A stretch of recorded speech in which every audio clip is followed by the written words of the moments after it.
Welcome to The Explainer. Today, we're going to explore a really powerful mental model from Buddhist psychology. It's a clear, practical strategy for handling all those little provocations life throws at us.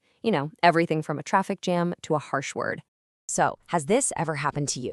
Someone says something that just gets under your skin, and bam, instantly you feel this fire light up inside you. And your first, most powerful instinct is to fire right back with something just as sharp. Yeah, we've all been there. But here's the interesting part. What feels like this totally automatic, knee-jerk reaction is actually a choice. In that split second, you're standing at a crossroads, and there are two very different paths you can choose to walk down. Now, to really understand these paths, let's borrow a couple of terms from Buddhist teachings. The first is akamama, which is the path of intolerance, and the second is kamma, the path of tolerance. Okay, this slide lays it out perfectly. On one side, you've got akama, intolerance. This is basically a feedback loop, right? Someone provokes you, you retaliate. They get angry, you get angry back. It's just a cycle. But then you have the other path, kamma, which is tolerance. And this is where you break that cycle. The provocation comes in, but you make a conscious choice not to retaliate. The chain reaction stops right there with you. Okay, so if it's a choice, why does that first path, the intolerant one, feel so automatic? So instantaneous?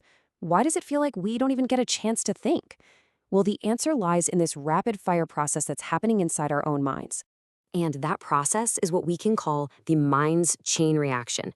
It happens so incredibly fast that we're usually not even aware of it. But it's a three-step sequence that really powers our most impulsive gut reactions.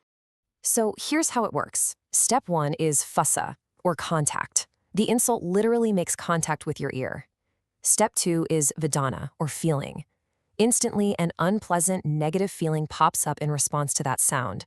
And that leads directly to step three, tanha, which is craving. This is that powerful urge, that deep desire to push back, to retaliate, to get rid of that awful feeling by lashing out. And that sequence right there, that is the engine of our impulsivity. Contact leads to a bad feeling, which then fuels a craving to react. It's a lightning-fast process, and it explains why our reactions can feel so powerful, so completely out of our control. So, if that's the engine, how in the world do we stop it? How do you interrupt a chain reaction that happens in the blink of an eye? Turns out, there's a very specific mental tool for the job.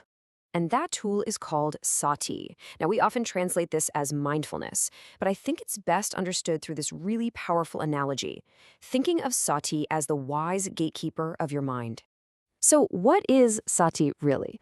It's the ability to just see what's happening in your mind, the thoughts, the feelings, as they're happening, but without immediately judging them or getting swept away. It's all about creating a tiny little bit of space between the stimulus and your response. The ancient teachings describe it with this really beautiful image. Your mind is like a city, and sati is the wise gatekeeper, standing guard right at the main entrance. So what does this gatekeeper do? Well, it observes everything that approaches the gate, every single thought, every single feeling. Then it does its job. It distinguishes between who should be let in and who should be kept out. The good citizens, helpful, skillful thoughts, are allowed right in. But the thieves, those reactive urges, that tanha or craving to retaliate, they get stopped right at the gate before they can get inside the city and cause chaos. That's exactly what mindfulness does. It stands guard and lets you choose what to act on. Now, this choice between tolerance and intolerance, it doesn't just exist in a vacuum.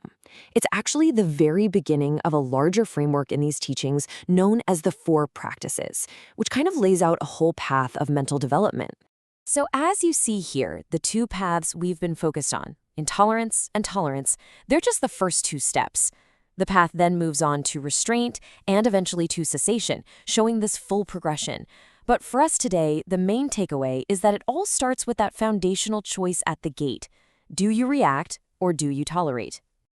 And to really underscore just how crucial this practice is, the Buddha offered this incredibly powerful summary. And what that means is this. Patience and forbearance are the supreme practice for incinerating defilements. This is so important. It means practicing tolerance isn't some passive act of weakness. It's not being a doormat. It's described as a supreme, active practice for, burning away the mental poisons like anger and reactivity that cause us so much suffering. It's truly an act of strength. So the question I'll leave you with is this. As you go through the rest of your day and you face whatever little provocations come your way, is the wise gatekeeper in your mind on duty?